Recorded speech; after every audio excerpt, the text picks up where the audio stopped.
बंगाल के एक पेपर में एक इश्तिहार दिया जाता है कि युगांडा में बहुत सारी लड़कियों को जॉब की जरूरत है और जो लोग भी जॉब करना चाहती हैं वो इन पतों पर आएं और इंटरव्यू दें और उसके बाद युगांडा में अच्छी खासी नौकरी पाएं और नौकरी के बाद उन्हें हर तरीके की युगांडा में रहने खाने की सारी सुविधाएं वहां पर दी जाए।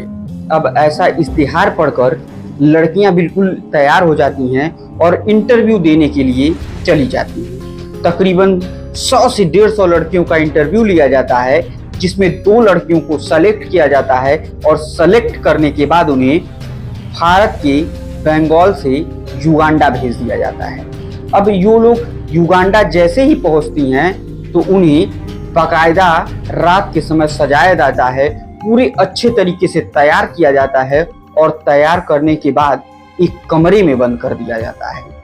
और कमरे में बंद करते ही थोड़ी देर बाद जैसे ही रात थोड़ी और गहरी होती है उस कमरे का दरवाजा खुलता है और एक 6 से 7 फीट का आदमी बिना कपड़ों के दैत्याकार शराब के नशे में अंदर घुसता है और वो इन लड़कियों को गलत तरीके से पकड़ने की कोशिश करने लगता है और देखते ही देखते वो दरवाजा बंद करता है और उसके बाद इन दोनों लड़कियों की कपड़े को फाड़ देता है और उसके बाद इन दोनों लड़कियों के साथ जिस प्रकार से संबंध बनाना शुरू करता है कि उसी दौरान इसमें से एक लड़की बेहोश भी हो जाती है तो एक लड़की सुबह होते होते मर भी जाती है। ये कहानी बेहद दर्दनाक है दोस्तों। तो देर न करते हुए आज के जुर्म के वर्चस्व की कहानी हम शुरू करें उससे पहले आपसे एक छोटा सा निवेदन कि अगर आप चैनल पर नए हैं तो कृपया चैनल को सब्सक्राइब, वीडियो को लाइक और वीडियो को ज्यादा से ज्यादा शेयर कीजिए। दरअसल दोस्तों ये कहानी शुरू होती है युगांडा से। युगांडा के राष्ट्रपति ईदी अमीन को कौन नहीं जानता है। ईदी अमीन अपनी क्रूर तानाशाही के लिए मशहूर थे। कुछ लोगों का कहना यह भी था कि वो अपने दुश्मनों को मारकर उसे उबलवा कर और उबलवा कर खा जाया करता था और वो अपनी मर्दाना ताकत के लिए कछुए का खून तक पिया करता था। इस तरीके का खौफनाक आदमी था ईदी अमीन जो युगांडा का राष्ट्रपति था। अब इस युगांडा के राष्ट्रपति की एक बहुत बड़ी कमजोरी थी और वो ये कमजोरी थी कि उसे लड़कियां बहुत पसंद थी और वो हमेशा लड़कियों की डिमांड किया करता था।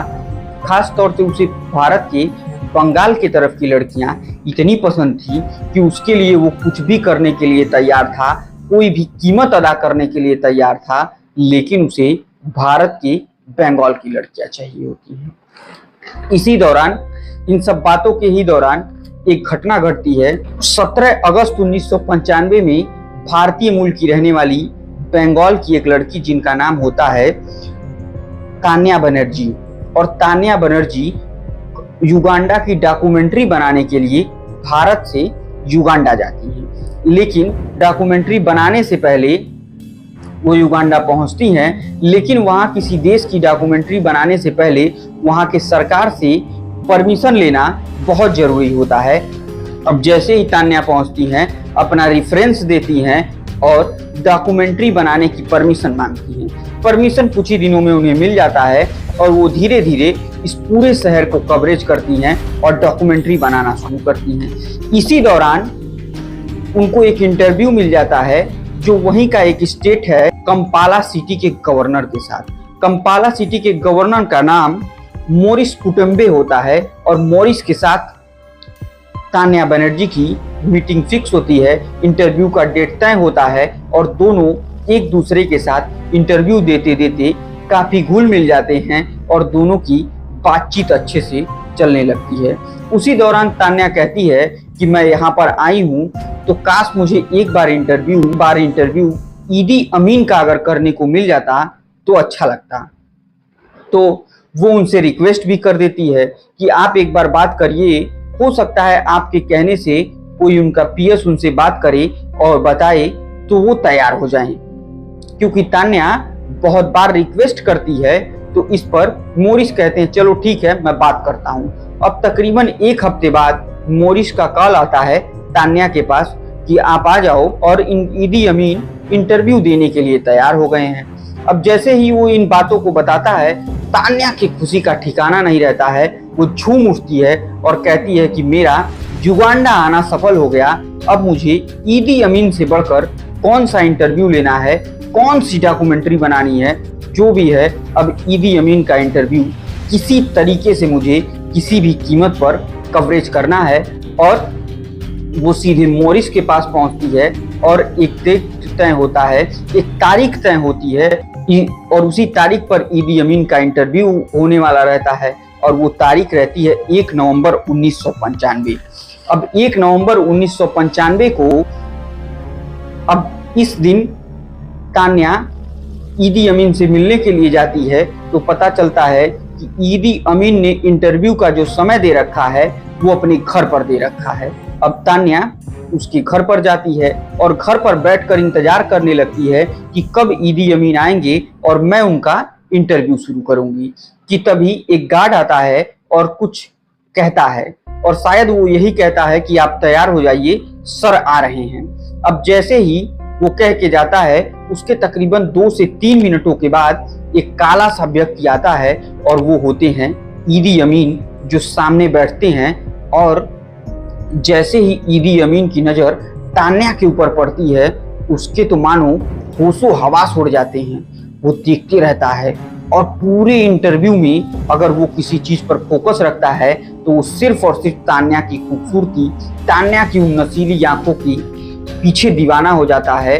और वो इस कदर पागल हो जाता है तान्या के पीछे कि ईदी अमीन कहता है कि इन्हें हमारे शाही कमरे में रखवाओ और किसी भी तरीके की इन्हें दिक्कत नहीं होनी चाहिए। इनको शाही तरीके से पूरे शहर को घुमाओ और हर तरीके की इन्हें सुख सुविधा प्रोवाइड कराओ जो ये चाहती हैं। अब इतना सुनना था कि तान्या की खुशी का ठिकाना नहीं रहता है और ये इंटरव्यू 2 घंटे तक चलता है। उसके बाद ईदी अमीन चला जाता है और इसको उस शाही कमरे में रखा जाता है और अच्छे तरीके से खातिरदारी, मेहमान नवाजी की जाती है। और कई दिनों तक जब इसने डॉक्यूमेंट्री बनाई, पूरा युगांडा शाही तरीके से घूमी और उसके बाद एक पार्टी रखी जाती है। और जैसे ही वो पार्टी रखी जाती है, उस पार्टी में शराब भी रहता है और शबाब भी रहता है। अब जब भी शराब चलता है तो तान्या बनर्जी भी शराब लेती हैं और शराब के नशे में वो ईदी अमीन की तरफ बढ़ना चाहती हैं। तो ईदी अमीन के बॉडीगार्ड उसे पकड़कर उसके कमरे में भेज देते हैं। अब क्या होता है, शराब के नशे में ये लड़की धुत पड़ी रहती है कि तभी रात में इसके दरवाजे पर कोई आता है और दरवाज़ा खुल जाता है। जैसे ही दरवाज़ा खुलता है तो तान्या की नज़र जब दरवाजे की तरफ पड़ती है तो एक काला सा तैताकार आदमी सामने खड़ा रहता है, जिसके बदन पर एक भी कपड़े नहीं होते हैं। अब तान्या देखकर डर जाती है और वो पीछे की तरफ खिसकने की कोशिश करती है कि तभी वो व्यक्ति दरवाजे को बंद कर देता है और कमरे की लाइट जलाता है। अब जैसे ही वो कमरे की लाइट जलाता है तो तान्या सामने देखती है कि ईदी अमीन बिना कपड़ों के हैं। अब इसके बाद तान्या पीछे हटने की कोशिश करती है। वो पूछती है कि सर आप ऐसे कैसे घूम रहे हैं, लेकिन ईदी अमीन कुछ बोलता नहीं है। वो शराब के नशे में धुत रहता है और उसके बाद तान्या का एक एक कर पूरे कपड़ों को उतार देता है, फाड़ देता है और उसके बाद जबरन संबंध बनाना शुरू करता है। वो संबंध अप्राकृतिक तरीके से, हर तरीके से संबंध बनाता है और वो संबंध कुछ इस कदर बना देता है कि तान्या बेहोश हो जाती है कई बार। और वो तब तक नहीं छोड़ता है जब तक ईदी अमीन अपनी पूरी हवस को मिटा नहीं लेता है। और देखते ही देखते दोस्तों, ईदी अमीन तान्या की जिंदगी को बद से बदतर बना देता है। अगली सुबह जैसे होती है, वो बार बार वहाँ के लोगों से रिक्वेस्ट करती है, बोलती है कि मुझे मेरे देश जाना है, प्लीज़ मुझे यहाँ से बाहर कर दो। लेकिन वहाँ के लोग कहते हैं कि अब जब तक ईदी अमीन नहीं चाहेंगे तुम इस कमरे से बाहर नहीं जा सकती हो, देश से बाहर जाना तो छोड़ दो। और दोस्तों, ईदी अमीन को तान्या से प्यार भी हो जाता है। वो कहता है कि मुझे बंगाल की लड़कियाँ बहुत पसंद हैं, मुझे सिर्फ और सिर्फ वहीं की लड़कियां चाहिए और तुम वहाँ की लड़कियों को मंगाओ। लेकिन इससे तान्या मना कर दिया करती थी। लेकिन बार बार हर रातों में तान्या को ईदी अमीन के उसी दरिंदगी का सामना करना पड़ता है जो बेहद खौफनाक होता है। देखते ही देखते एक दिन अपने दोस्त फिरोज खान से ईदी अमीन कहता है कि मुझे बंगाल की लड़कियां बहुत पसंद हैं और तुम उन्हें बुलाओ। जैसा कि मैंने आपको शुरू में ही बताया कि वहां पर बंगाल के पेपर एक इश्तेहार दिया जाता है और उसके इश्तेहार में जिन 2 लड़कियों को सेलेक्ट किया जाता है वो बंगाल के मेदिनीपुर की रूपाली राय और मिस्ट्री राय होती हैं, जो देखने में दोनों एक से बढ़कर एक खूबसूरत और नौजवान हसीन लड़कियां होती हैं। और ये दोनों लड़कियां युगांडा भेजी जाती हैं, वहाँ पूरी रूप से तैयार की जाती हैं और इन दोनों लड़कियों के साथ भी ईदी अमीन खौफनाक तरीके से संबंध बनाता है, जिसके बाद रूपाली राय की मौत हो जाती है और मिस्ट्री राय अभी भी बची रहती हैं और हर रात तान्या बनर्जी सहित तकरीबन 170 से 80 लड़कियां 1995 से 2000 तक बंगाल से युगांडा भेजी गई होती हैं। इसमें न जाने कितनी मर जाती हैं, जो कुछ बचती हैं उनकी ज़िंदगी बद से बदतर हो जाती है। और जैसे ही 2003 में कैंसर की वजह से ईदी अमीन का निधन होता है तो बहुत सारी बंगाली लड़कियों को युगांडा से रेस्क्यू करके बंगाल लाया जाता है और चुपचाप उन्हें उनके घर भेज दिया जाता है, क्योंकि वो अब एक गुमनामी की ज़िंदगी जी रही हैं, वो किसी से कुछ बताने लायक भी नहीं रह चुकी हैं। इस तरीके की खौफनाक घटना को अंजाम दिया गया। तो दोस्तों, इस तरीके की बेहद दर्दनाक और खौफनाक कहानी आपने सुनी। अगर आपको कहानी पसंद आई तो कृपया चैनल को सब्सक्राइब, वीडियो को लाइक और वीडियो को ज़्यादा से ज़्यादा शेयर कीजिए। और आप इस कहानी पर अपना कमेंट के माध्यम से राय देना बिल्कुल मत भूलिएगा। तब तक के लिए मुझे दीजिए इजाज़त। जय हिंद, जय भारत।